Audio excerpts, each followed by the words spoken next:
Welcome to Data and Perspectives, the potential role of TROP2 and CDH6-directed antibody-drug conjugates in gynecologic cancers.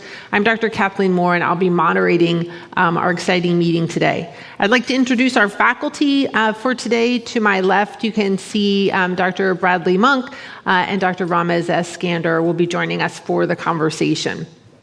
Here are the relevant faculty conflicts of interest for Dr. Eskander and Dr. Monk and myself, and these will be all available to you if you wish to peruse them.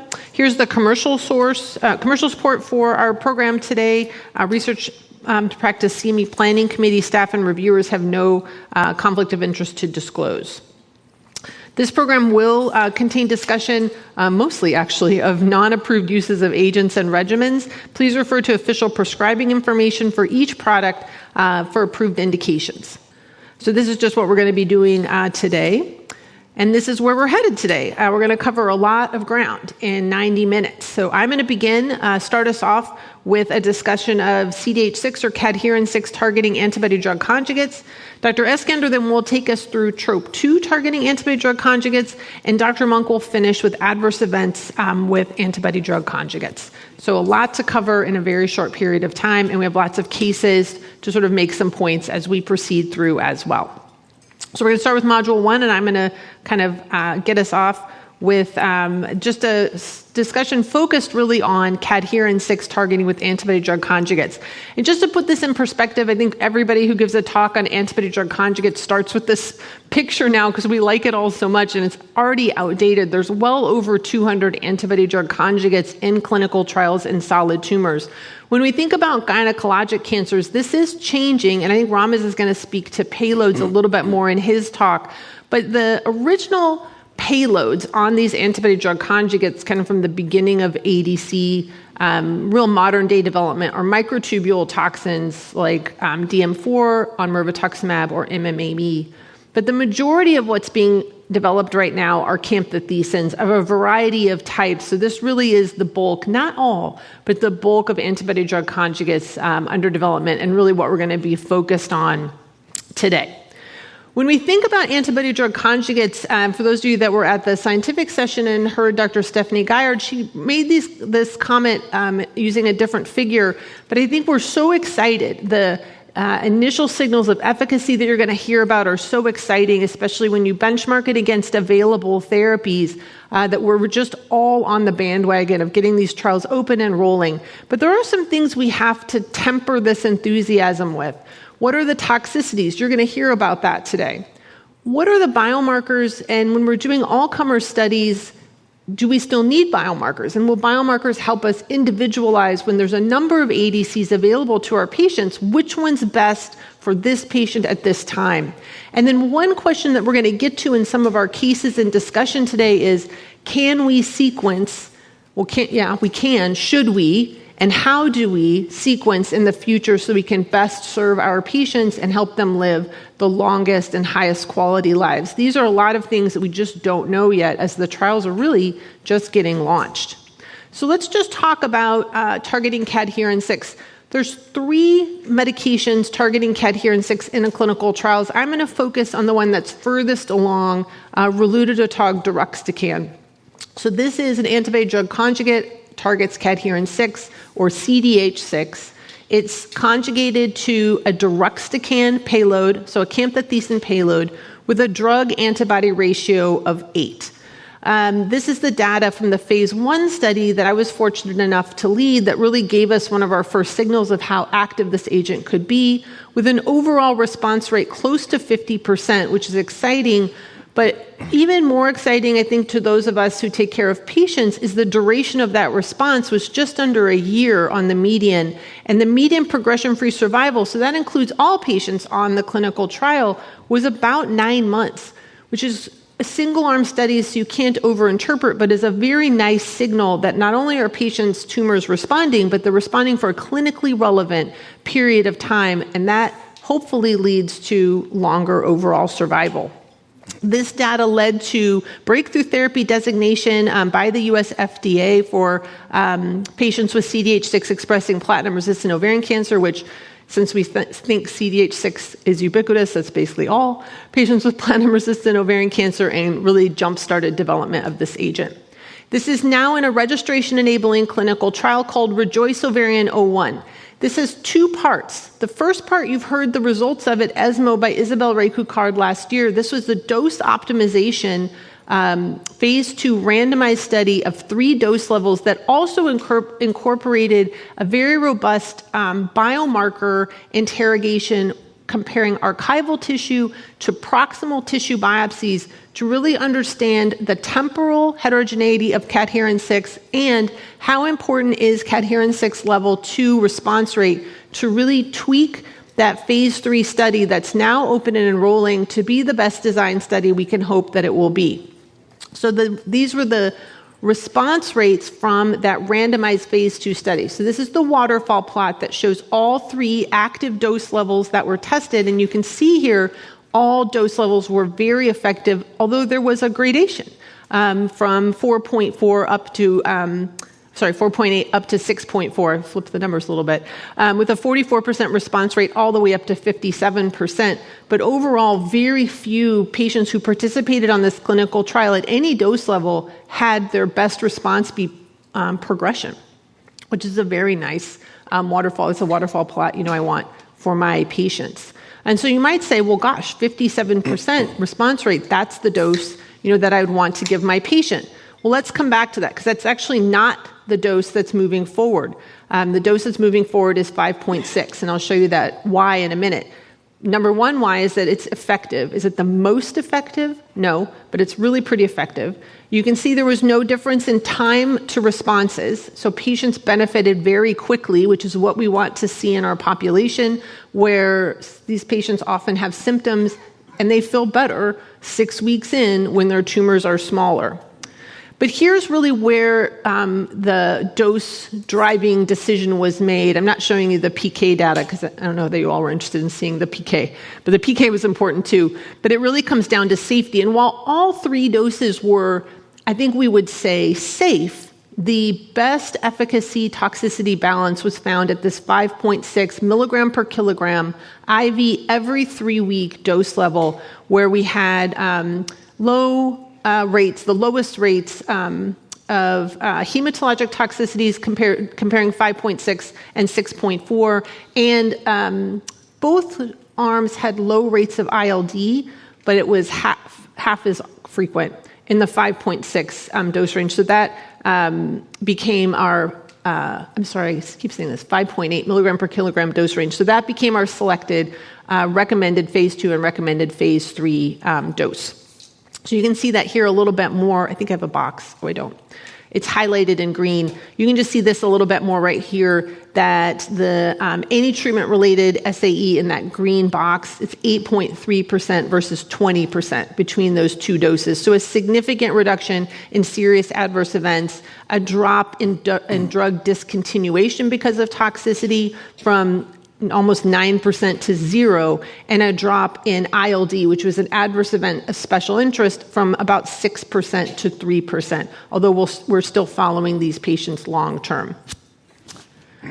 We also looked at the cadherin-6 expression level to see if there was a correlation with those patients who responded more or less to medication. And thus far, there is no statistically significant or even statistically suggestive correlation between cadherin-6 levels and response, although it is a stratification factor in the phase 3. So we will look at it some more, but at this point, this still is an all-comers opportunity for patients with platinum-resistant ovarian cancer. In a subsequent post-hoc analysis, they also looked at response rates by the number of prior lines of therapy and the types of prior therapy, bevacizumab, PARP, et cetera, and we really didn't see any differences here as well, as expected, but this was just presented at ESGO, so I thought you might like to see this.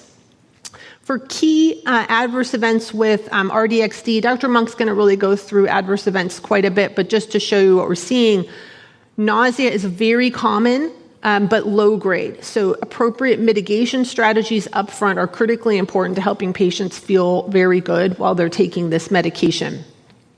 We also see diarrhea about 16% of the time. So this is something, again, it's not common, but it's not rare, and we have to make sure patients have had counseling about this so they don't have any accidents. And then we also can see the hematologic toxicities here. We have anemia of any grades, about 60%. Only about 14% have grade 3 or higher, and that's the range where you're normally thinking about transfusions. High-grade neutropenia was only about 16%, and high-grade thrombocytopenia was very uncommon at about 6%. And so we still have to be mindful for hematologic toxicities, but we didn't see any high-grade toxicities here, and there is not an indication for routine use of G-CSF with this medication at this time. Pneumonitis, I've already mentioned. You can see that it's 2.8% at the 5.6 mg per kg level as compared to 5.7 at 6.4 mg per kg. So this is low. I will caution you, though, there wasn't a ton of follow-up on this study when it was presented, so we are still following these patients, many of whom are ongoing, and so this value may change over time, and we may update the risk of ILD moving forward. We are thinking about RDXD in different settings. This is a very small exploratory study from the phase 1 that I presented about a year ago, just pulling out those patients whose tumors were classified as platinum sensitive on the phase 1, which we allowed for patients who are platinum ineligible to come on. So only 18 patients, but a 72% response rate is a nice signal that perhaps we can move these up into earlier lines of therapy. RDXD is also being evaluated outside high-grade serous in a study called Rejoice Pan-Tumor 01, and there's an endometrial cervical cancer and a non-serous ovarian cancer cohort. You should see results of this perhaps later this year, and this may be expanding into certain subsets in coming times, so keep an eye out for this. I can't tell you the results of this just yet. And so as we think about where ADCs are going to go, you will see a lot of them moving into the platinum-sensitive space. This is just a summary of the data to date, all small numbers, but with very high response rates, giving us some encouragement to move it into this space. But as we do that, we need to be cautious about what the benchmark is for the control arm. What does platinum do in second, third, and fourth line platinum-sensitive recurrent disease? And we really don't know. This is real-world evidence from Rob Coleman, so clinical trial versus real-world evidence, apples and oranges. But the response rate to platinum post-PARP in this later line of therapy is about 20%. So when you put that up against these others, there's something here that needs a randomized controlled trial to sort out. Or platinum-sensitive disease, should we use this as a maintenance therapy? And we will be watching Gloriosa very carefully to see how this performed. As we see many other studies coming in this space, should ADCs be used as a maintenance in the platinum-sensitive space is a story that is still being told, and we'll see if RDXD moves into this space. So in conclusion, I'm going to stop here. I think we've seen a panoply of new ADCs. You're going to hear about some more of them in just a moment, with very strong efficacy signals, different safety signals, and really the onus is on us to figure out how to use these safely and sequence them and select them appropriately from each patient. So exciting times to come. And so with that, we're going to move to some cases. It was 1 minute over. I did pretty well. All right, I'm going to turn it over to Dr. Monk to take us through his platinum-resistant ovarian cancer case. Yeah, thank you. These are great times, and I share the enthusiasm that Dr. Moore has just described to us about the antibody-drug conjugates. I'm going to try to be practical, if you will, understanding the reality of what platinum-resistant recurrent ovarian cancer is and how it should be treated. There are 4 medications here that are very important in this space. Thank you to you, what you've done. Obviously, weekly paclitaxel is the most active single-agent chemotherapy with about a 30% response rate and about a 5-month progression-free survival. Bevacizumab was the first targeted therapy approved in ovarian cancer in 2014, and obviously, weekly pac and bev can be used together. Mirvetuximab approved in March of 2024 in the Mirasol trial, and now, as of February 10, we have pembrolizumab. So we have to understand the reality of these. Next slide. I got it right here. And so when I see a patient, I think it's fairly straightforward. Is the patient in front of me eligible for weekly paclitaxel? Meaning, does she not have grade 2 neuropathy? If she's recently failed weekly pac, and obviously there's an inconvenience. And if she's not eligible for weekly paclitaxel, then out of the window goes Rosella and B96. Second, bevacizumab. Again, if I think my patient needs bevacizumab, Rosella did not have bevacizumab in it. Certainly you can use Merv and Bev, at least in the NCCN recommendation, less than 75%. And point number 3, can she tolerate oral therapy? As you know, oral therapies are not always easy in ovarian cancer. And then the biomarker FR-alpha, HER2, and PD-L1 positivity. So if you take those 4 aspects, weekly PAC eligible, Bev, can she take oral, and the biomarker, it's relatively straightforward in my mind. There will be some difficult questions, but it will be the minority. Generally, if you utilize those 4 key pillars, it'll be straightforward what the right decision is for the patient in an individualized or personalized way. So let's just open it up to the panel for discussion. Dr. Eskander, do you agree that that's sort of your approach to selection and sequencing of options for your patients with platinum-resistant ovarian cancer? Does that align? And maybe also start with how you even think about a patient's tumor as platinum-resistant or not. Yeah. Thank you so much, Dr. Moore, for the presentation, Dr. Monk's perspective. As I approach a platinum-resistant patient, I do importantly integrate the components of which their molecular testing informs treatment therapeutic opportunities. So I'm hopeful that everyone is incorporating these biomarkers that have been established to inform therapy that were already alluded to in the prior slide. I also, the premise of platinum resistance in the context of these patients, as you may have suggested, has evolved a bit. And why is that the case? Because we recognize that platinum is still an effective therapeutic strategy for many of these patients. Did they progress while on prior platinum? What was the interval of time in which they evolved from the prior platinum to their recurrence?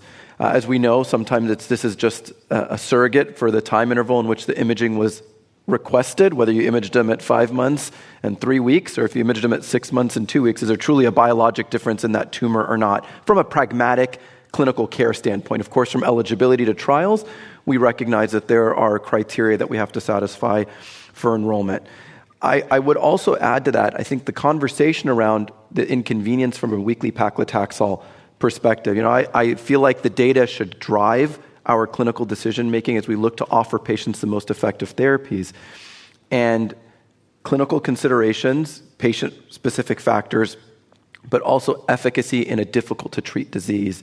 And so we know that weekly paclitaxel has emerged as a very effective therapeutic option. We recognize mirvetuximab's role in the FR-alpha high population. And so I integrate the totality of that data in informing treatment. And I think all of us are sort of maybe on the spectrum of being more passionate about clinical trials. You have a little bit of a biased panel up here regarding clinical trials. So I'm not going to ask you if clinical trials are a priority, but can you just talk about how you, either one of you, would, we have 3 new FDA approvals, which is amazing, but we also have a lot of clinical trials. And so how do you discuss with a patient to what extent a trial might be more advantageous for her than an available newly FDA-approved regimen? Dr. Monk. I think we could do a better job in our clinical trials to have in the control arm topotecan, weekly paclitaxel, or liposomal doxorubicin. Without those other agents, really, quite frankly, is not realistic to where we are today. That was my point. So I challenge, if our sponsors are here, to actually be nimble. I get it, some of the studies have already enrolled, but there are several that are early on, very early on, and frankly, the FDA is mandating that. So if the trial is rationally designed to integrate the treatments that are practical, then I think a clinical trial is a no-brainer. But I'm not going to put a patient on a clinical trial that's a good candidate for relacorilant if it's not, accounted for in the clinical trial. So how are you also going to think of, Dr. Eskander, how are you going to think about, now we're already having overlapping biomarkers. Like we haven't even gotten a camptothecin available yet, but we already have overlapping biomarkers. So if you have a patient who you determined tumor is not appropriate for platinum, and you do your biomarker testing, and she's PD-L1 positive by the CPS score, she's folate receptor alpha high, and she's appropriate by these criteria for weekly paclitaxel or weekly taxane. how are you going to think about ordering those medications? Like, what drives your decision to start with a weekly taxane-based regimen or mirvetuximab as an example? It's an excellent question. It's nuanced, of course. I can't sit up here and prophesize that there is a defined answer for every patient in clinical practice. I will say, for me, the totality and the strength of the data is going to help inform my decision. When I look at this patient that's in front of me, I also have to be humble about the fact that the therapeutic strategies that we're employing are for disease control or response for a period of time. These patients are likely going to cycle through several of these treatment strategies. So I feel, I use this phrase, I'm not burdened by these conversations and decisions. I'm blessed by the fact that I have these choices. So for me, it would a biomarker-directed strategy in this patient if they're FR alpha high, and I believe that there's going to be a therapeutic benefit to mirvetuximab as an example. I will gladly use mirvetuximab as a treatment strategy in that platinum-resistant patient if they're PD-L1 positive. I recognize already in my mind and have conversations with this patient that I have a subsequent therapy available for you, explaining to them the implications of that treatment strategy in combination with pembrolizumab and bevacizumab in the way I practice and manage my patients outside of a clinical trial paradigm. Dr. Monk? I want to come back, though, again to reality. I know I'm harping on this. And you didn't mention HER2 because 3+ in ovarian cancer is 5% or less. I should have had that. But let's take the rule rather than the exception. The folate receptor alpha positivity rate, what, 30% maybe? 38%. 38%. So you take 75% of the patients are going to be PD-L1 positive. So now all of a sudden the overlap really is 20%. So the rule is 80% there will not be an overlap. So I like exceptions, but I think we need to focus on the more common scenario where there will not be overlap.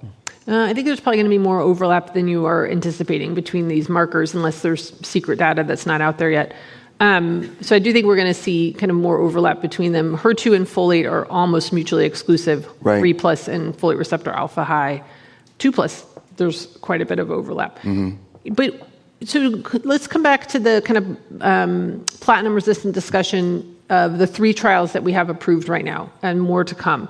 Are you thinking about options for patients differently based on whether or not they have primary platinum-resistant disease or acquired platinum-resistant disease, or is it too early to make those distinctions based on these clinical trials? Because they aren't necessarily all the same population. Yeah, I would say I don't have enough data to say that I can make a defined assessment on how, if I would manage those patients differently in the context of available clinical trials. Hopefully, in the future, we'll understand better how we would subsequently implement strategies to improve outcomes for either of those populations. But for me, I don't know right now. So for Mirasol, I think it was 3 months primary refractory to get out? Excluded. Yeah, so Yeah. they had to be 3 to 6 months to come on Mirasol. Yep. But in Rosella and B96, 1 month. Right. So there are, because that may not be the best decision. And in fact, if you look at the clinical activity in that 1 to 3 month population, pretty good. Okay, so there are some nuances, as you say, between or among these trials. And when we talk about clinical trials, other than they're hard to open and the operational things at our sites, what do you think are the biggest barriers for our patients in participating on the clinical trials that we're so passionate about? And what do you do to overcome those barriers to help your patients access trials? Dr. Eskander, I'll start with you. So I will start by saying I continue to believe that we can do better with eligibility criteria. I think that there are eligibility criteria that don't meaningfully inform the patient population being treated. I had a patient whose GFR was 52 and the requirement was 60. I don't think I have a GFR of 60 today. But my hope is that as we evolve, and a plea to our sponsors, as was made earlier, let's really be pragmatic about eligibility criteria to increase the pool of patients. And just briefly, tissue requirements. We recognize the importance, you alluded to it. We have to do better to understand the relevance of biomarkers. But if we're going to do that, let's make sure our turnaround times are rapid, that we have a way to communicate with our sites efficiently if we need more tissue submitted, et cetera, because delays in initiation of therapy are very anxiety-provoking for our patients and their families, and that can lead to drop-off for us. Yeah, and I think, just to bring back something that Dr. Monk brought up, that the control arms are often a big deterrent for patients participating in a clinical trial when they recognize that the control arm isn't what I would pick for her washing out on the clinical trial. And so I think evolution of control arms is going to be incredibly important. But let's move to our second case with Dr. Eskander. Great, thank you. So this is a patient, 62-year-old who I've cared for a bit of time now. She presented to an outside hospital regionally in San Diego with progressive right-sided flank pain, abdominal pain, bloating, and nausea. Her past medical history was notable for a stage 1A low-grade adenocarcinoma, non-smoker. She also had rheumatoid, depression, sleep apnea, obesity, and reflux disease. Her surgical history is indicated here, really nothing significantly relevant to her upcoming diagnosis. Imaging showed widely metastatic disease, large volume ascites, carcinomatosis, and concern for small volume malignant pleural effusion. She had image-guided biopsy confirming a high-grade serous carcinoma of Müllerian origin, and pathology was showed grade 3 nuclear features, positive for CK7 and PAX8. In the context of her symptoms and radiographic disease distribution, she was started on neoadjuvant chemotherapy at this outside hospital with carboplatin and paclitaxel, electing not to incorporate bevacizumab because of their concern for possible bevacizumab-associated perforation given her disease burden. She received 3 cycles of neoadjuvant chemotherapy and was seen by me around her 3rd cycle of treatment for consultation. We discussed her response. She had a great radiographic, clinical, and biochemical response and was taken to the operating room for interval cytoreductive surgical intervention, had concurrent hyperthermic intraperitoneal chemotherapy with an R0 resection. Her surgical pathology confirmed this to be a left-sided fallopian tube, high-grade serous carcinoma, and her molecular testing is shown above, HER2-1+, folate receptor or FOLR1 80% expression, PD-L1 CPS score of 5. She had a TP53 mutation. I just put this here specific because you guys saw a presentation today showing a therapeutic strategy for Y220C. So please make sure you're paying attention to the exact P53 mutation. Right. TMB low, CCNE1 amplification not detected. I spoke to her and afterwards assumed her care, and we treated with carboplatin paclitaxel, adding in bevacizumab with cycle 5, and she did require a 1-level dose reduction of her carboplatin due to thrombocytopenia. While on maintenance therapy with bevacizumab, she began to demonstrate a progressive increase in her CA-125. We imaged her with CT and PET-CT and showed peritoneal-based disease recurrence, retroperitoneal nodal disease, although unfortunately the anatomic distribution based on her clinical considerations was not amenable to biopsy, and I have pretty aggressive interventional radiologists. She had large ventral wall abdominal hernias as well after her surgery. So we discussed treatment strategy. She had a platinum-free interval of 4 months, and she was FR alpha high, as I alluded to, 80%. And after discussion, we started her on single-agent mirvetuximab in May of 2024. She tolerated her treatment reasonably well. Her treatment-associated adverse events were fatigue, grade 1, neuropathy, grade 1. She had a period of grade 2 neuropathy, and we dose-delayed her and had a 1-level dose reduction. And she had intermittent grade 1 nausea. She received a total of 31 cycles of mirvetuximab. And I actually remember when I first started her on therapy, she came in with the paper, Dr. Moore's paper, and said, am I going to recur at the median or not? And so we had a big conversation about what that meant and how we educate patients on where in this Kaplan-Meier curve they're going to land. I have no idea. And in April of 2026, about 2 years after starting single-agent mirvetuximab, she had disease progression with rising CA-125. So some treatment considerations. She continued to have an excellent ECOG performance status, prior carboplatin paclitaxel bev maintenance, FR alpha high, prior mirvetuximab, ADC with an MMAE payload. We've discussed already her biomarkers, the PD-L1 CPS score of 5, HER2 IHC 1+. And the question, of course, is what next? What do you think, Dr. Monk? It's tough, isn't it? So to your excellent point, is this patient really platinum resistant? She had platinum for 2 years. You kind of want to give it again, but it didn't work hardly at all. She's been off bevacizumab for a long time. I kind of like bevacizumab again, because it's the way I think of it. So I would give her bevacizumab and chemotherapy. I don't know what that chemotherapy... Dr. Moore's asking all the hard questions. We should ask Dr. Moore. What do you think? I like Bev again. That's all I know. I was a little worried about the hernias and what was in the hernias, and it makes me a little bit worried with bevacizumab. A little bit, yeah. So I wouldn't call her bevacizumab ineligible. And I do like to use bevacizumab as well. I mean, from a standard of care standpoint, she's had mirvetuximab. I think we'd be looking at one of the two taxane-based options or a platinum-based option again. I really don't like Sysgem. I think it's really hard on people, but some people love that regimen, and I'm not judging. But, the other thing I've been thinking about, and I have no data, so this is a data-free zone, is if I have MIRV and I have weekly PAC or weekly taxane of some sort, and then I have a trial with some ADC, which order do I put them in so that I'm rotating the type of drug? So if I've been on a microtubule toxin, I might either favor a platinum-based regimen or an ADC with a topo-1, and then I would go to a weekly taxane-based regimen, so I'm not doing microtubule after microtubule. But I don't know if that even is important. We've never sequenced these before. So, but I would try to be mixing up my mechanisms of action and my most alternating side effects. So I didn't compound neuropathy is how I'd be thinking about it. Yeah. But if you like Bev, you could do weekly PAC, Bev, Pembro. It's CPS, I think, 5. Yeah. So I kind of, that feels right? Again, based on the biomarker and based on the Bev. Because again, if you like Bev in this patient, it's not perfect for all the reasons you said, that takes Rosella off the table, right? Because Rosella, relacorilant, and Bev isn't an option. She also has rheumatoid arthritis, though, and so you can flare that with the pembrolizumab. So I think we have to be very... She had rheumatoid arthritis. Rheumatoid arthritis. It would depend on how serious it is. That's an excellent point. And is she on suppressants for that? I mean, I think there's a lot of considerations here that are not clear. Yeah. I'll add one thing. So, of course, I have the privilege of caring for this patient. Just like she came in with the Mirasol paper, she came into my office after presentation of Keynote B96. True, God is my witness, true story.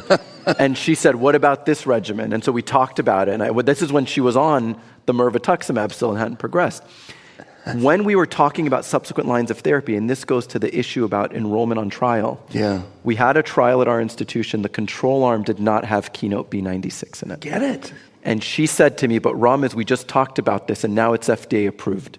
And what if I get randomized to the control and it doesn't have what you're telling me is the best option? I think so. So we had this exact conversation in clinical practice talking about this before she was started on that regimen. So she got B96? She got her first infusion last week before I left to come to SGO. Well, hope. She's on a heater. She already hit once. Maybe she'll win again. We'll see, I don't know.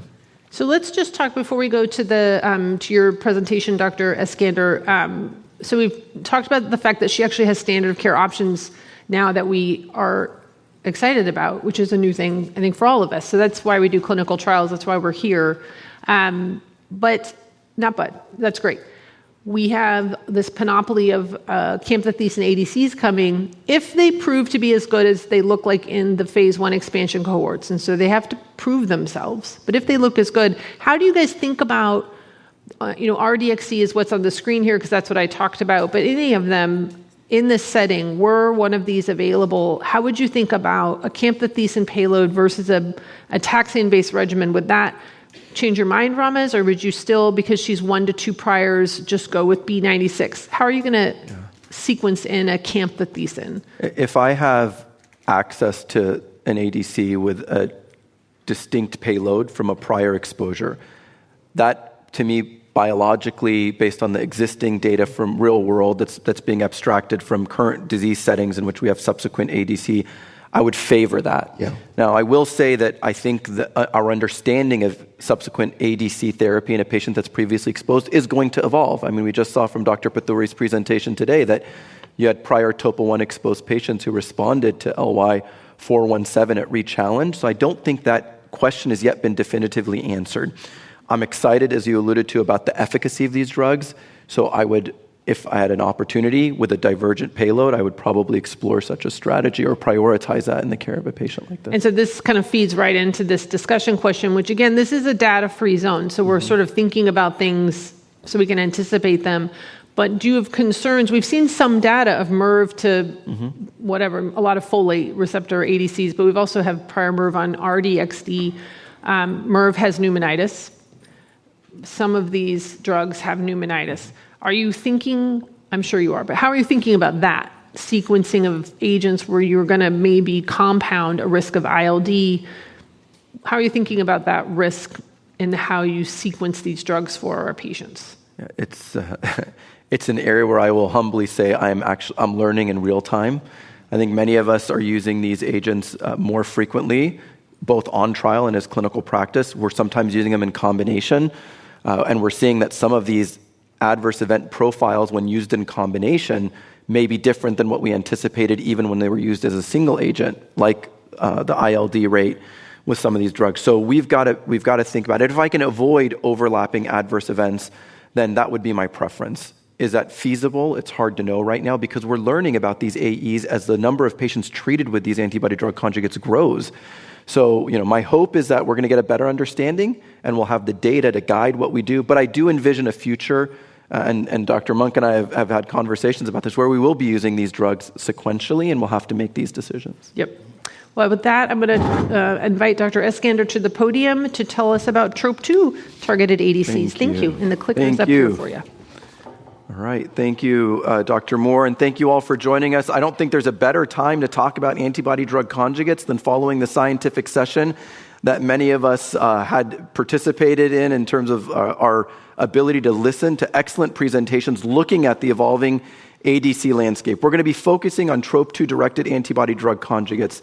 Dr. Moore already alluded to the fact that this is a dynamic landscape. We make the statement that the slides that we share with you guys today will be outdated 3 months from now, probably 3 weeks from now, quite frankly. And why is that the case? Because when you look at marketed ADC payloads, these are antibody-drug conjugates for which there's availability of these agents, you could see that the payload distribution is quite different than the antibody-drug conjugate payload distribution in phase 3 trials. So what this is telling us is, look, in real time, from what we've developed and approved to what we're testing in clinical trial today, we are seeing rapid evolution. And we anticipate that this is going to continue to change at a rapid pace because the technology around ADC development is not stopping. So I just want that to sit in the back of our minds as we talk about therapeutic strategies. And when we talk about the GYN malignancy specifically, the tubulins and the topo-1 inhibitors are the most common that we are going to see in development. We also talk about target identification. This is a great image that was adapted from a recently published review, and it highlights a few things. Not all ADC targets are identical. You're going to have antibody-drug conjugate targets that are oncogenic drivers. We've seen that. That's an example with HER2. Is that going to behave biologically differently than a non-oncogenic driver target? We don't know yet. We're going to understand that as these trials mature and we see efficacy data. We see ADC targets on neighboring stromal and vascular tissue. And then, of course, we see a slew of ADC targets on the tumor cells themselves, such as TROP2. So when we think about TROP2 as a target, we want to think about ultimately what drove us to look at antibody-drug conjugates. It was this rationale around expanding the therapeutic index. How can I deliver a drug that if I gave alone would be intolerable due to toxicity, enriching for drug delivery and efficacy? And so we know TROP2, it is a transmembrane glycoprotein. It was identified on trophoblasts. And if we think back at our days, trophoblasts implant and invade. That's their role in a normal gestation. So as we look at this target, we have preclinical data that suggests that TROP2 is associated with more aggressive biology, invasion, as an example, tumor proliferation. And we also have retrospective data that argues that this antigenic expression is portending a poorer prognosis. I will say this is common with many ADC targets, but this is the biologic rationale that helps these targets emerge. Differential expression, prognostication, therapeutic strategy that we can target and implement. And this is the differential expression slide. So if you look here, these are multiple tumor types. And if you look at the very far right, this is the strategy in endometrial cancer. And you could see that there's a very pronounced differential expression in TROP2 between normal tissue as well as malignant tissue. And when you look at the box on the far right on the slide, you could see here that, again, TROP2 is expressed in over 90% of endometrial cancers. So we're trying to take advantage of a rational therapeutic target for which a biological plausibility for efficacy exists. I also want to take a moment to just highlight the fact that we can't sit here and just say all topo-1 targeting or all topo 1 payload ADCs are the same, irrespective of the target. I don't want us to simplify the conversation to that degree. Why? Because the biochemistry around manufacturing these is incredibly complex, and I'm not going to stand up here and tell you that I can explain to you the complexities behind developing these various linkers, where the linker is cleaved, the payload itself, and the nuances between these payloads. But what I will tell you, if you have a TROP2 targeting ADC, there are some similarities, and I'll show you in a slide. The monoclonal antibody may be identical between some of these drugs. There's a cleavable linker, and we understand that the target of the payload is topo 1. But in the same breath, we know that the payload type is distinct. We know that the specific chemistry of that cleavable linker is distinct. The drug-antibody ratio is going to vary between these drugs. And ultimately, if you follow that little diagram on the right, that's going to inform differential efficacy as well as potentially tolerability. And this ties into the comment we made a moment ago that I don't envision a world where a patient will only get one topo 1 payload type ADC, because we don't know ultimately after these trials read out what the tolerability and efficacy is going to look like and what data might suggest in sequencing. So let's talk a little bit about these TROP2 targeting ADCs, focusing on the drugs that we have what we believe to be the greatest information to date. So we have sacituzumab govitecan, or SG, we have Dato-DXd, and then we have sacituzumab trimotecan, or SAC-TMT. So if we look at the left, you look at the payloads. Again, these are all targeting topo 1, SN38, the deruxtecan DXT payload, and the belotecan-derived topo 1 inhibitor. You look at the middle column and you look at the drug-antibody ratio. Sacituzumab govitecan and SAC-TMT have a similar ratio of about 7.5 to 1, and you look at Dato-DXd and it's about 4 to 1. And when we look at the adverse event profiles, this is very simplified, you guys. We can go to the comprehensive tables, but for the sake of time, you could see that there's a bit of a tropism for different types of AEs that are going to inform how we mitigate and manage adverse event strategies and inform treatment. So if we talk about TROP2 ADCs in development in endometrial cancer, I just want to highlight the fact again that this is a very rational target because it's differentially expressed and very highly expressed in endometrial cancer, and expression is inversely correlated with differentiation, which is also, again, informing that very aggressive histologies may have poorly differentiated, high expression, and may respond well. So we have, again, SG, Dato-DXd, and SAC-TMT. And a few things we have to think about, this was already alluded to in Dr. Moore's presentation, with prior therapies. What are the implications of prior immune checkpoint? Because it's differentially incorporated in the initial trials informing treatment.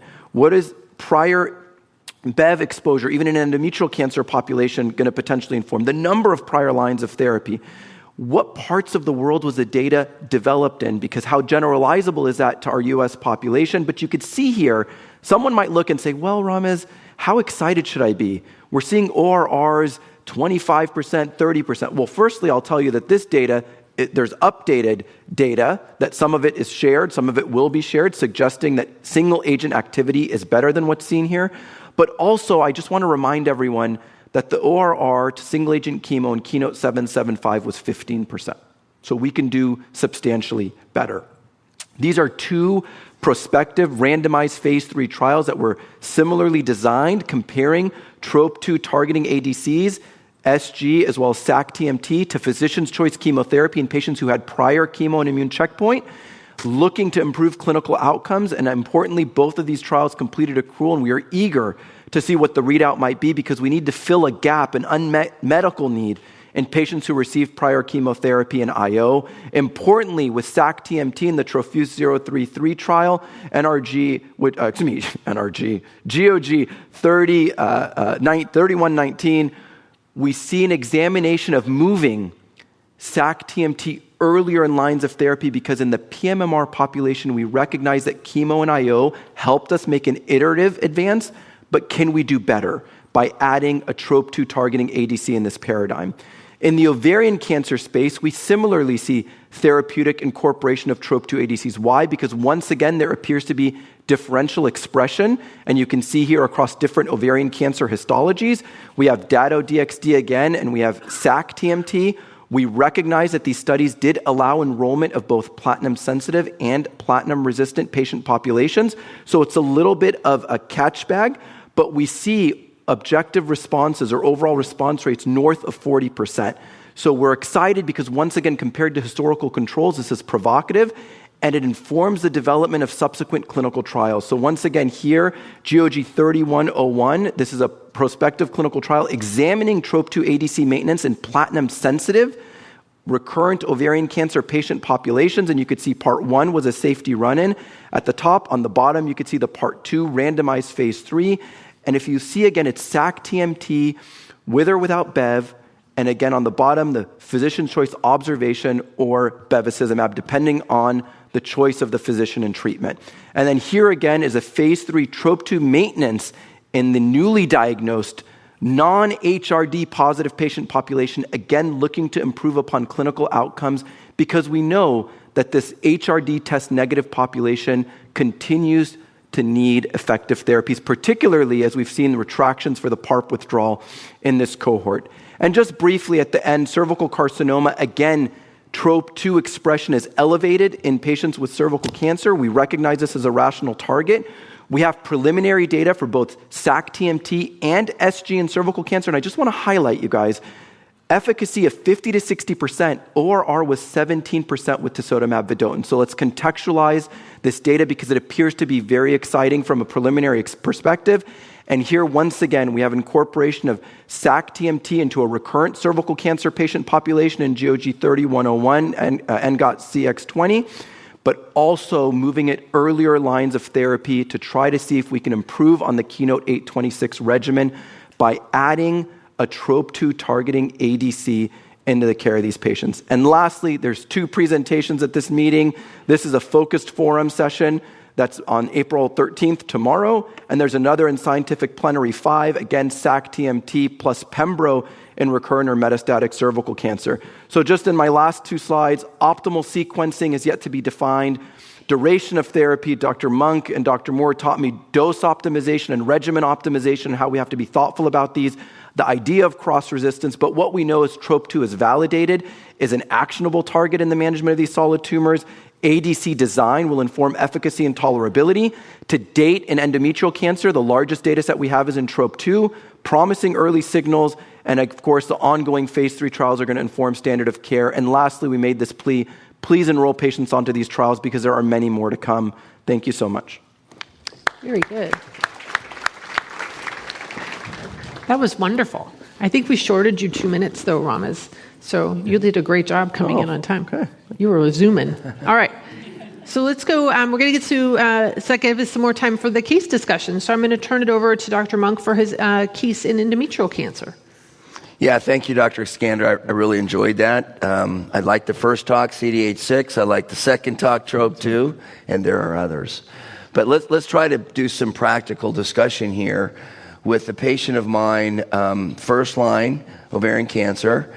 Yes, I believe in immunotherapy in the PMMR subset. This was a PMMR serous patient who was P53 mutated, low HER2. Sometimes they're higher, obviously, in these serous tumors, no POLE, and ER negative, which is also a negative prognostic factor. So she was treated with what I would consider the standard carboplatin, paclitaxel, and IO. In fact, I want to comment, you talked about these 2 TROP2 studies in IO-exposed endometrial cancer. I look at them as complementary. They're not competitive. And this Keynote 868 or Ruby, they're complementary, they're not competitive. In fact, the 2 studies, hopefully TROP2 ADC and IO-exposed endometrial cancer, and here IO in IO-naive, Ruby and 868, really help drive home the value of here in the first-line checkpoint and hopefully in the second-line TROP2. So is this patient eligible for a TROP2 ADC? It's almost a rhetorical question because we don't have that available, but you did show what's called Trophus 33 or 3119. She would be eligible for that study. We all know that in PMMR setting, IO is not enough. So let's make it better. And we could make it better with an ADC added in the maintenance phase in this setting, TROP2. So thank you for that. So let's talk about, let's take the patient that you just presented. So she got what we agree is the standard of care, paclitaxel, carboplatin, and pembrolizumab. And she's finished her maintenance. She's 9 months later, as you say. And so she is eligible for the second-line antibody-drug conjugate trials sort of across the board. You mentioned that we had a great question from the audience, so I'm going to weave this in. You mentioned that she's HER2 1+. I think that's what you said? That's right. And we see, let's make her 1+ or even 2+. We see a lot of use of trastuzumab deruxtecan because of Destiny pan-tumor, and you're going to speak to this a little bit in the next talk, Dr. Monk. But we see a lot of uptick of that, I wouldn't say just in the community, in our community, just sort of right out of the gates, trying to access these medications for patients, which may be good for them, but also excludes them from subsequent clinical trials of ADCs that might be better if they have low levels of HER2. So how, we're seeing this. Is it just sort of is what it is and we're doing the best for our patients? Or how do you speak to physicians who are desperate for a good medication for their patient and they have your 1+ sitting there, they can get it off label? So I pivoted to that patient was eligible for a clinical trial, although that wasn't really the question. The question is, can she get it now? And the answer is no, because the studies that are being done have not yet reported. The 1+ population, you saw from Dr. Pothuri's very nice presentation of trastuzumab perimetican that the 1+ and the 2+ did very similar, right? So there is a bump in the 3+. I can't get it in the 1+, but the 1+ and 2+ clinically do very similar. Yep. Just to add, Katie, to that comment, I know that with NCCN compendium listing, the intent is to broaden access of drugs for patients. But I think you bring up an important point, and we don't quite, I don't think we nail it down as much, which is if you use a TDXD and a 1+, and we know there's a dose-dependent efficacy difference. Dr. Monk is going to show it. We've seen it at 1+, 2+, and 3+. That patient may no longer be eligible for an alternate ADC on trial that has what appears to be a benefit, therapeutic benefit that's greater based on a different antigenic biomarker that we're targeting. So it's not that, is it available or not? Yes, I'm hoping that's available for patients, but there could be a sequencing in a rational way so that patient may be exposed to a study on trial and then can go on. To your point, ADC post-ADC, what does that mean? We're going to figure it out. I just want to caution us a little bit because there are small data sets that are informing some of these NCCN compendium listings that can impact how we develop effective drugs in the future, and I'm hoping to avoid that. Yeah. And so just you guys can read the question on the screen. I think everyone can see it. You talked about, but you went through it quickly, so maybe you can restate. If you had 3 or 2 studies of a TROP2 antibody-drug conjugate available for your patient, and they always ask us, well, what's the likelihood I'm going to benefit from this? How would you contrast and compare the different TROP2 agents to her without picking a favorite? We always have our favorites, but you have to be careful. Yeah. This is to me? Yeah. Yeah. So I think right now, as I alluded to, the table, and I apologize, I was moving quite fast. When we looked at that table and you look at efficacy signals, they range from about 22 to 30%. But again, in a smaller number of patients for each of those, some of them very heavily pretreated patient cohorts, some of them histologies that actually weren't allowed to enroll in the confirmatory phase 3 trials that were completed or were enrolled at a small fraction, as an example, carcinosarcomas. So I would share that information, contextualizing it for the patient because they rely on us to do that so that it can be digestible for them.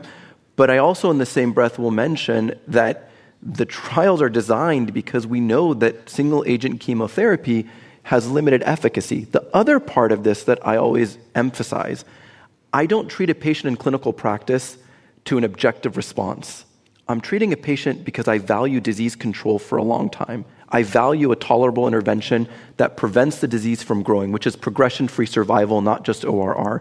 So I say, we're still defining that PFS benefit for much of these drugs. We have active studies, and there's short follow-up. I don't know what's going to look like. So if we treat you, yes, the tumor may shrink by 20%, which is not a defined RECIST ORR, but guess what? If it shrinks by 20% and I can keep you on a therapy for 8 or 9 months, I feel very happy about that therapeutic intervention that can bridge you to something else. Right, and that may be the differentiator between many of these drugs. It's not just response rate, but the duration, which is a surrogate of PFS, and that's really what we We care about everything, but that's what we care about. We can't get through all of these questions on this slide in the interest of time, but let's just, I'll have Dr. Monk take this one. I think our patients are pretty interested in us not giving them chemotherapy. You know, there's this drive to do chemo-free. You heard it actually today by Dr. Gayard again, another chemo-free regimen for our patients. Do you think TROP2 ADCs, or maybe any ADC, can replace paclitaxel carboplatin in the front line as a therapy? Can we de-escalate? It's speculation. I happen to be in the camp that I don't think it can. I want it to. But platinum taxane, whether it's an endometrial or whether it's an ovarian cancer, has a greater than 50% response rate. So not only do you have to get to that, but you have to be better to beat it.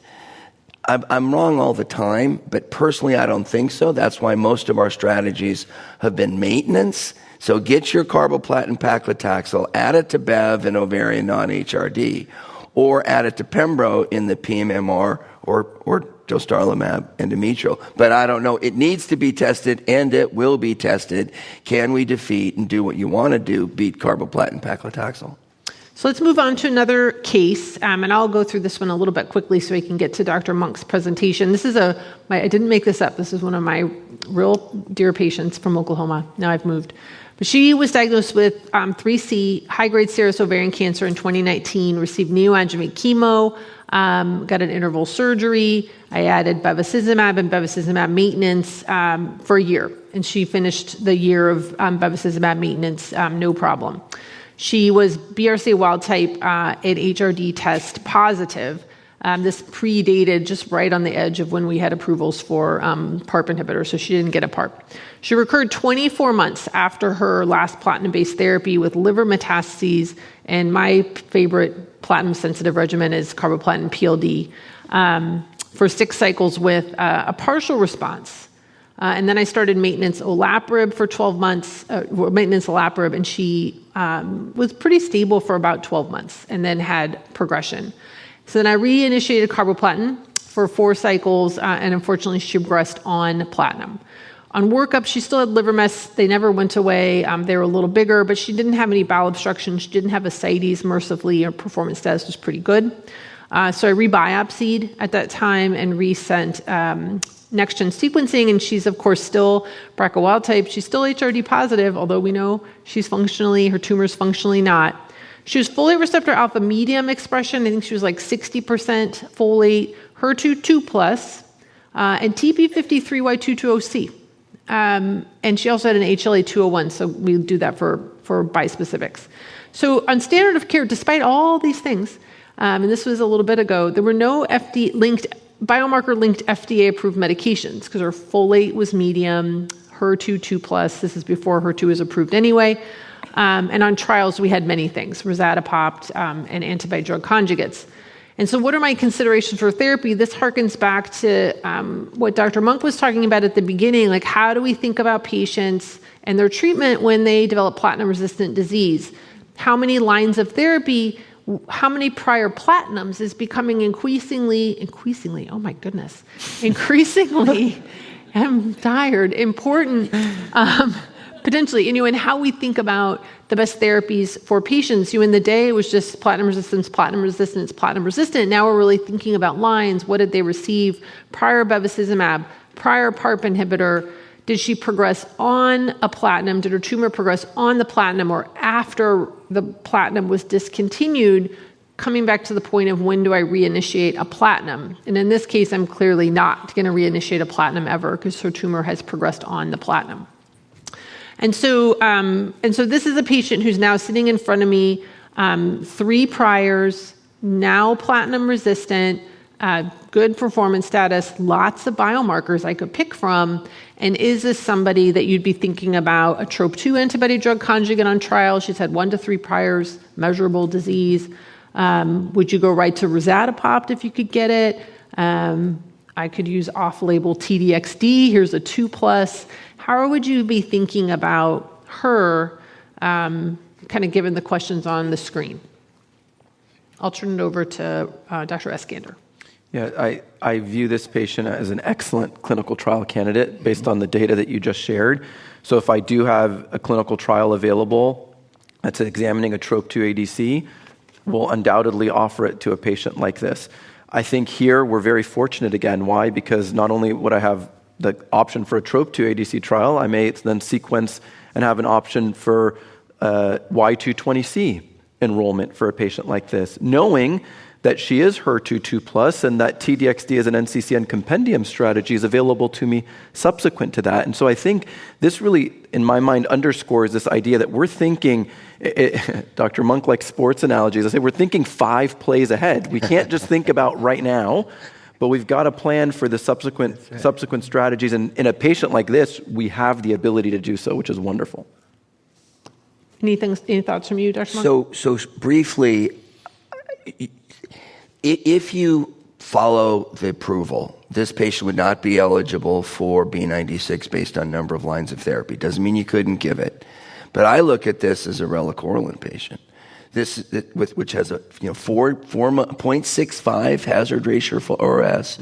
This has an opportunity for longer survival with an oral, very tolerable regimen. Weekly pack is not tolerable. So that's what I would think of. I like the clinical trial opportunity. The problem is you're gonna lose the clinical trial opportunity because most are 3 priors, right? So I would sort of counsel her. I like MIRV-BEV a lot. And I also like TDXD a lot. So this is remember how easy I told you it was? This isn't easy. So this is an opportunity. Really, this consultation can take you an hour. And this should be a consultation with the family, and probably the decision shouldn't be made today. You should digest, the patient, the family should digest the results, and I'll meet you in a few days to go over it again. This is a tough one. Yeah, I mean, those of you that take care of patients are sending whatever your Caris or Tempest or whatever, you're finding these. Right. HER2/2+, folate medium, Y220C is only 4%. So this really was a little unicorn gift. Yeah, a little bit of a unicorn. But what an amazing thing to kind of sit there and go, I have at least 4 regimens now, including relacorilant, which wasn't an option when this patient was seen in this setting, with the expectation that each one of them should work, and I should get her to the next line of therapy without drop off. So that idea of sequencing is luxury that we've never really had. You used your best thing, and then you didn't expect someone to go from Doxil to something else, PLD. Sorry. So this is a little bit of a blessing. What did you say? A blessing, not a burden, but which is the right one for her at which time, I think, is something we don't know. One very brief additional point is if I had a single arm phase 2 like you did with DS6000, where she's not going to get randomized, I think it becomes easier to go on a clinical trial rather than a phase 3 where right? And you have a lot of those. Which is what I have, yeah. So. Right, and so do I, and that's why you do what you do. Yeah. It becomes much easier. So this patient was predated. She's actually still doing very well. This patient predated the studies that are going on now, but say at the time she was platinum sensitive. So she was HRD positive. She'd never seen a PARP, but she was BRCA wild type, so she missed that opportunity. It's actually not on label anymore, so I can't give her a PARP. So she would have gotten still carboplatin PLD, but she might have been a candidate for maintenance therapy. So is this someone that you would have thought about in that setting to be potentially a participant on a maintenance therapy? Is there anything about liver metastases or anything else that would have made you worried about her? Or would you have been comfortable with an ADC instead of platinum as a platinum sensitive option for her? Yeah, I would. Yeah, I would have been comfortable to treat with a therapeutic strategy that incorporated an ADC in this patient without feeling compelled. Going ahead, because the reason I said I don't think we can defeat platinum and taxane because it was in the front line. This patient progressed on a PARP. The activity of retreatment with platinum here is probably lower, which means it's probably more appropriate to treat single agent PARP. ADC. And then before we move on to your presentation, Dr. Monk, this is sort of the last question. We've talked a lot about raludotatug and really CDH6 targeting and TROP2. What we heard at the scientific session other options. Just briefly, each of you, what are you excited about other than these that are coming into clinical trials? What makes you really excited? We can't forget about still FR alpha as a valid target with novel ADCs that are in development that we heard about. We certainly know about B7H4 emerging in terms of therapeutic efficacy, both in endometrial cancer as well in ovarian cancer. I think if we think about, we can name others. We saw the data on B7H3 earlier today. Claudin-6, has emerged, and there's data about Claudin-6, also the therapeutic strategy. But it's hard. I try in my mind to think about those that might be furthest along and have the most mature data. But those are the ones that come to the forefront of my mind. All right, well, I'm going to turn the podium over to Dr. Monk. Thank you, everyone. That's great. Thank you. I'm having fun. So I think Dr. Moore and Dr. Eskander, I think it's definitely hope. It's not hype. But the fact is we don't have that many ADCs approved yet. We have 3. I'll show you on my next slide. We wanted to sort of highlight the validated targets, the agents that we have, folate receptor alpha, HER2, and TROP2. And then we wanted to sort of be provocative, and that's why Dr. Moore led off with the CDH6. What you said, Dr. Eskander, we could have spent that same time for B7H4. B7H4 is also a very interesting target. Several agents in the clinic. We just didn't have the time to do it. I think all of the biomarkers, all the ADCs probably will be biomarker informed. I get it that tisotumab vedotin isn't, so there are probably a few exceptions. But the issue is, does it really matter? What you have taught us, Dr. Moore, and with mirvetuximab is, yes, high folate receptor alpha is important, but it works in the mediums and the lows. And same with TDXD. Yes, 3+ is better than 2+, but 2+ pretty good. So you can see the gradation here on the top. The pink is the H&E stain, and then below the darker is immunohistochemistry looking at the higher expression. And I'm going to synthesize some of this, and that's what I like to do. Folate receptor alpha is a valid target. Thank you, Dr. Moore. Thank you that did it, okay? And so we have 3 folate receptor alpha agents in the clinic. They're unique, though, in 2, maybe several ways. But the first is that they seem to be active regardless of the biomarker. The other is that they're unique in that they are topoisomerase linker payloads. We talked about that. So you'll have access. I made that slide, by the way. I'm very proud of it. Is that you'll have access to these slides. And if you don't know how to convert a PDF to a PowerPoint, we can teach you. It's pretty simple. So this oncology pipeline, there are individual websites where you can go and sort of get the data. And so I just copied it, and that's the source. And you can see these folate receptor alpha ADCs. You can see the phase 3 trials, all of which are basically ongoing. You can see the overall response rate in the all-comer and certainly the highs, but it's really the lows and mediums that we're excited about.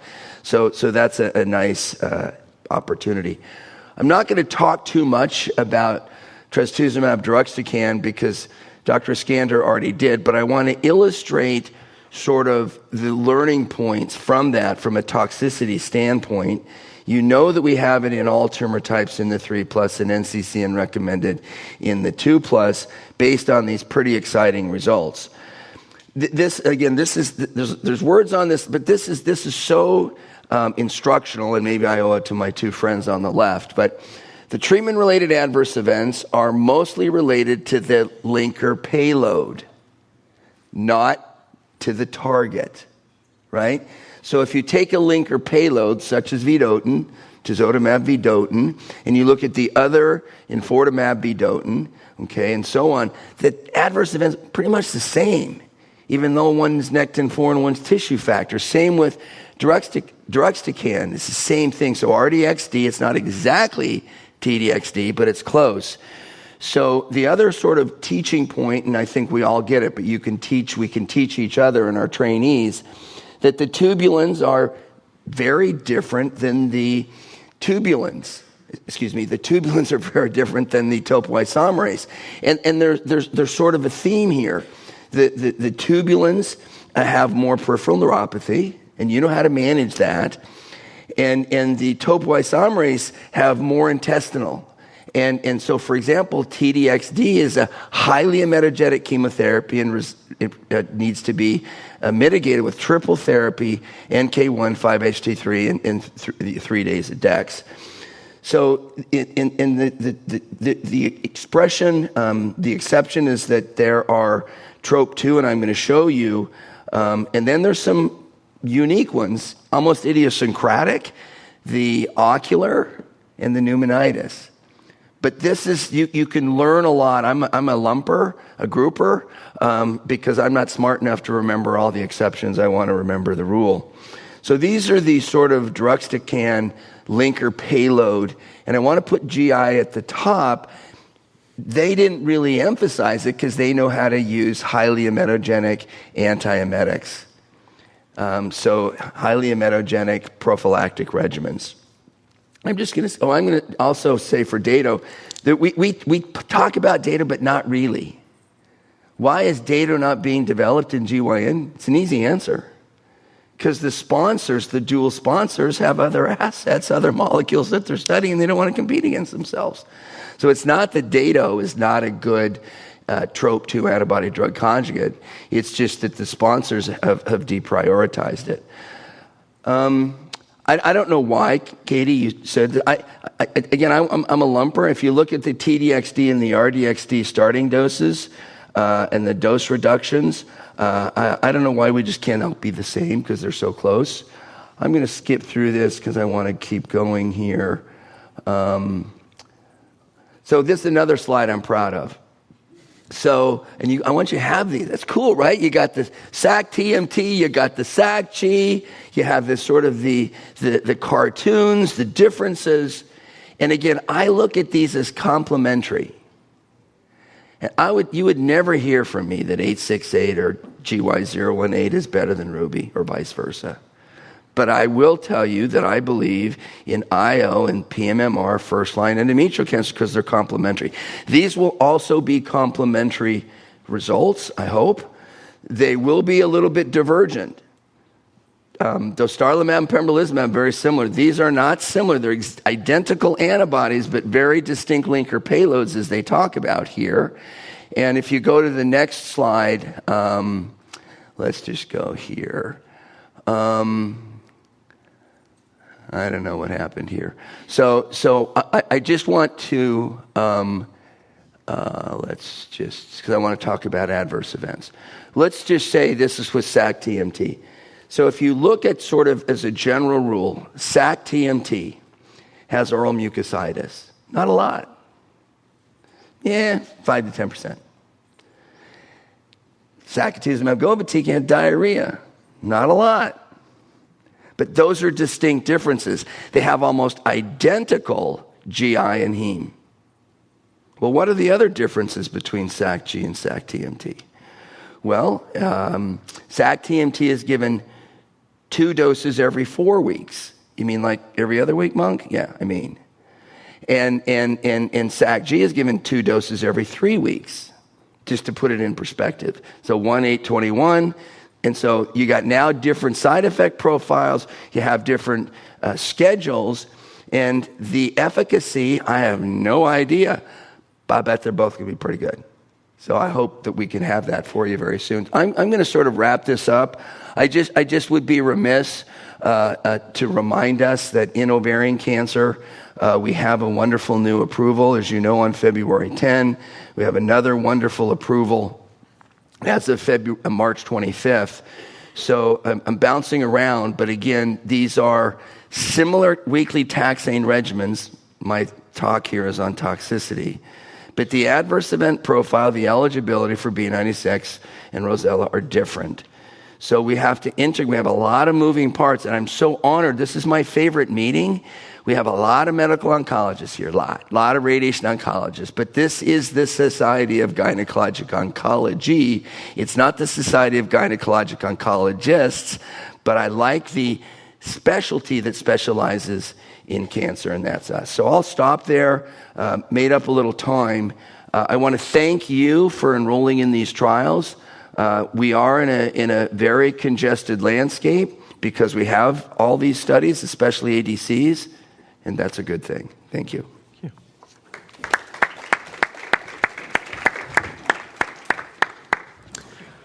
All right, let's do some cases, and hopefully we'll get some more questions up on toxicity. I'm going to start us off with a case. So this is another case. You can tell because this is my format. So this is a patient with, which is great, stage 4, high-grade endometrioid ovarian cancer, had neoadjuvant chemo, received niraparib here for a year. This is actually the same patient. I'm continuing her. So same patient as before. You can see her biomarkers. I offered her weekly paclitaxel because we didn't have relacorilant at the time versus a novel antibody-drug conjugate. And she actually went on to one of the early clinical trials that's now completed of raludotatug deruxtecan. And it worked great. I showed you the response rates before. She's one of those waterfalls on the waterfall plot. She had a deep partial response that was confirmed after 4 cycles, comes in for cycle 6, really just feeling well, which I think a lot of our antibody-drug conjugates, that for those of you that have clinical trials, this is sort of what we see. Patients kind of walk in really looking like themselves. It's really nice. They walk in. They're not wheeled in. So she's feeling great. And I get her CT scan up. And everything's still smaller, but she has new ground glass opacities bilaterally. Reviewed the prior scans, and they were indeed new. Totally asymptomatic, normal pulse ox. She feels and looks great. And so I had to tell her to hold, which does not go over well. In someone that has progressed with liver metastases and is quite scared, and now everything's shrinking, and she feels great. And I think it was like approaching the holidays, and I'm like, yeah, we can't treat. And I need you to see pulmonology and do all these tests. And so she had to be seen by pulmonology. I started steroids, which we can talk about. And her ground glass opacities did resolve within about 4 weeks. That's when I rescanned her, and we can talk about that. And I restarted her to dose modification, and she was ongoing at the time I left my prior institution, which was a few months ago, at cycle 12 with a continued partial response. And so ILD, so when we talk about pneumonitis and ILD, we use those terms interchangeably, but pneumonitis is like a subset of ILD. All pneumonitis is ILD, but not all ILD is pneumonitis. And so she had pneumonitis, Sure. And this is how she presented. So let's talk a little bit about pneumonitis with these ADCs, maybe as compared to what we saw with pembrolizumab. Dr. Eskander, what do you think about the incidence and severity of what we're seeing with RDXD or TDXD? There's similar payloads compared to other ADCs. Kind of across the board, what's your sense of the prevalence of pneumonitis with ADCs? We do see, to some degree, a difference depending on the payload, DXDs versus non-DXD payloads. I think you don't recognize what you don't know to look for. And I think what we've learned in the context of the clinical trials that we have active and ongoing, and in addition, the utilization of approved ADCs like mirvetuximab, which is an MMAE payload. But we recognize that now that this is on the radar, I will just say personally, I have a new respect for ground glass opacities. I'm much more apt to look at the CT images myself and make sure. Now, I'm not a radiologist by default, of course, but I'm much more inclined to make sure I'm not seeing something that will make me call my radiologist and say, hey, can you please take a look at this again? Because I want to make sure that what I'm seeing isn't reflective of ILD. Why? Because I will venture to say, I bet every one of us on the stage is admitted a patient to the hospital with treatment-associated ILD, and these patients can have very rapid clinical deterioration. In fact, 2 weeks ago, I had a patient who was admitted, got her treatment in the infusion center, had a pulse ox checked after infusion, and it was 85%. And it was normal, everything prior to that, went to the hospital, and within 3 days was on heated high flow and had to have high-dose steroids started. Bronch, everything workup, it was treatment-associated ILD. Thank God the nurse in the infusion center, checked the pulse ox. She went straight to the hospital, was admitted, and the intervention initiated because someone like that could very quickly have a more rapid clinical deterioration. So it's just, for me, the take-home message is we are going to see these things, and the more we use these drugs, we're going to encounter it in clinical practice. So it's having a low threshold, an index of suspicion, and intervening early. You're never going to regret that, but please don't ever ignore any of your clinical suspicions or concerns.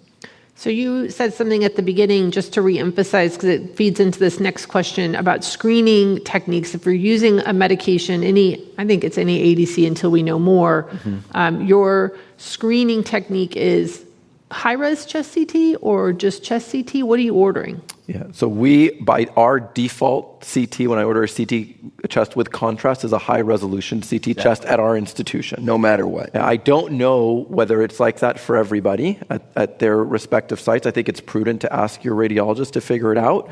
But for us, and maybe part of that is because of the population that we're serving and the number of trials that we have open and treating patients on, because the imaging studies are the same that are done, but they're high-resolution CT imaging with contrast. The low-resolution CTs are the ones that are done with the PET scan. The low-resolution CTs are the ones that are done for lung cancer screening. But when you order a diagnostic CT, it's, high-res. And before we move on to this one, this patient was grade 1, right? She's asymptomatic, just ground glass opacities. Dr. Monk, how are you treating those individuals that are presenting with just purely asymptomatic new findings? Pulmonologist says, yep, that's new. Are you letting it resolve and just holding for 4 weeks? Are you starting for steroids? And if steroids, what dose are you using? So the recommendation for TDXT, because that's what we have, is for the grade 1s, you don't have to treat. But when we use TDXT, we actually feel a sense of urgency because we're treating active cancer. So although for the breast cancer world, where it's more of an adjuvant long-term, in the GYN space, when you got grade 1, you should treat. And the grade 1s, again, are asymptomatic. You treat with a lowish dose, 0.5 milligram per kilo per day of, let's say, prednisone, okay? But for symptomatic, what you said, high dose. The other thing is all ILD is not treatment-related, COVID, all sorts of things. So I know how to treat ILD, but I don't know how to exclude the other causes. And so I always pull them to see her, and I basically tell them, I need to make sure that I'm not giving an infectious case of pneumonia, steroids, immunosuppression, when I should give her antibiotics. It's a very important distinction because the treatments are divergent. In the sick patient, frankly, she'll generally get both, because she's not going to get bronch this minute. So they'll actually give her some community-acquired antibiotic and a milligram or milligram and a half, because they don't want to happen to what. So they're pretty aggressive, and the breast cancer doctors can help you if you're not familiar with how to handle TDXT-related ILD. Dr. Eskander, why don't I turn it over to you for your case? All right, we'll go through this a bit quickly. This is a 70-year-old, excellent performance status, very healthy patient who came in with postmenopausal bleeding, appropriately had an endometrial biopsy that showed a high-grade lesion with serous features on endometrial biopsy.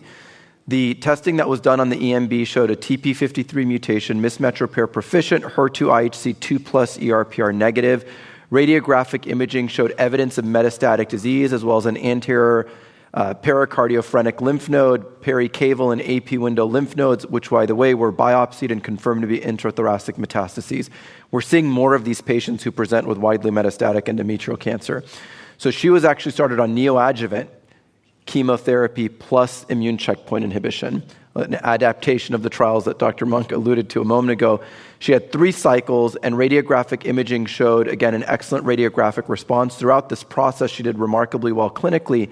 So she was taken to the operating room basically to resect her primary site of disease and the omentum, which had a disease on it at the time of initial diagnosis, radiographically as well.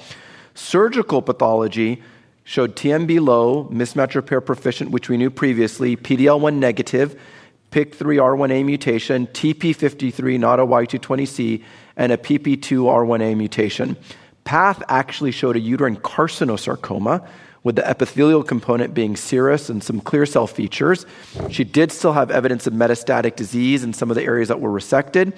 She had 3 additional cycles and then was put on maintenance pembrolizumab. 6 months after initiation of maintenance therapy, unfortunately, she had evidence of radiographic disease recurrence with peritoneal carcinomatosis, small volume ascites, confirmed recurrent disease by biopsy, excellent ECOG performance status, prior carbotaxol, pembro maintenance progressing at 6 months after initiation of maintenance pembro. And when I rebiopsied, it was HER2 0 plus. I know, I don't know why they did the HER2 again, but they did on the biopsy, and it was 0 plus, which informed my counseling of this patient. So we did have the ASCENT GYN01 GOG 3104 clinical trial open, discussed the trial. This patient was randomized onto study and was randomized to the therapeutic investigational arm with single agent SG. She started in February of 2025. Fatigue, constipation, ECOG performance status remains 0. And thankfully, as Dr. Moore's patient on trial, had a deep and durable response, as is this patient right now. So it's exciting for her. So that's great. I mean, this is why we do clinical research. These are like the patients that you're just like, I made a good decision today. Because sometimes you don't, right? But let's talk about TROP2 ADCs. We kind of went through it a little bit quickly in Dr. Monk's presentation, and they are different. And you've made this point several times, Dr. Eskander. When you're thinking about, let's talk about the 2 most proximal potential drugs, sasigovitecan and sasitrimotecan, both targeting TROP2, both camptothecin payloads, decidedly different linkers. So can you just take us through how you think about toxicity management on SASI-G versus what you're thinking about on SASI-TMT? Ramez. Yeah. So I know Dr. Monk summarized it towards the end of his talk. You know, there's a few considerations. I will say that, as was already alluded to, hematologic adverse events and GI adverse events can occur with both of these antibody-drug conjugates. This kind of tropism for a mucositis or stomatitis we're seeing with SAC-TMT can be mitigated with appropriate strategies, including a mouth cooling device, which if you guys aren't aware of, please reach out. Because as you use TROP2 targeting ADCs, you may experience this, and there's things that we can do to make sure patients' symptoms are manageable. But from an SG perspective, you also will have patients that may have a UGT1A1 homozygous alteration, and those patients may be at increased susceptibility for developing an AE such as diarrhea or significant anemia. And also use of growth factors may be required with these drugs. So I know we could talk about this for a very long time, but that's a short answer to a complicated question. And just coming back to you, Dr. Monk, when you were kind of zooming through SAC-TMT, can you just restate for counseling, how do you counsel patients about the risk of stomatitis? Yes, so the mouth cooling device, which I'm a big fan of, it basically is a balloon that's cool, and it expands the gums and covers the mucosa. It's inconvenient, so I don't use it until there's grade 2. So the intention is, grade 1's not really debilitating. It's not very serious. Don't need to do anything. It's like grade 1 ILD. But in grade 1 ILD, we do something. But when I have grade 2, I want to now activate this so that I can maintain dose intensity. I tell the patient that it's a 10 to 20% chance. I've been on some luck here lately, and I'm not sure. I really believe that these adverse events, sort of the fit patient, good oral hygiene, everybody gets dexamethasone, mouthwash. Those patients are good, but it's sort of the frail, maybe even the dentition issue, maybe even a smoker that has some of these mucosal dental issues that are, I don't really know that, but I've treated quite a few patients. So how is because in this chart that you put up on SAC-TMT for the 2 dose levels, and you went through it a little bit quickly, I don't know if I can get back to it, the stomatitis risks were about 40% all grade. So was that before prophylaxis? Because I guess that was before prophylaxis. That was 20 versus 40%. Great point. That was in the Chinese population. Thank you, and that's why I didn't dwell on it. It was a Chinese population without any mitigation.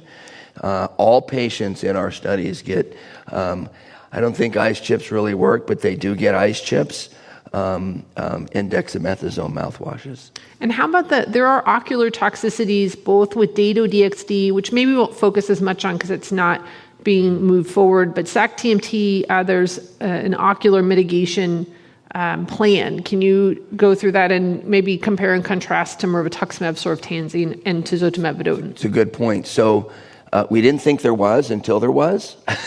And so it now is an adverse event of special interest.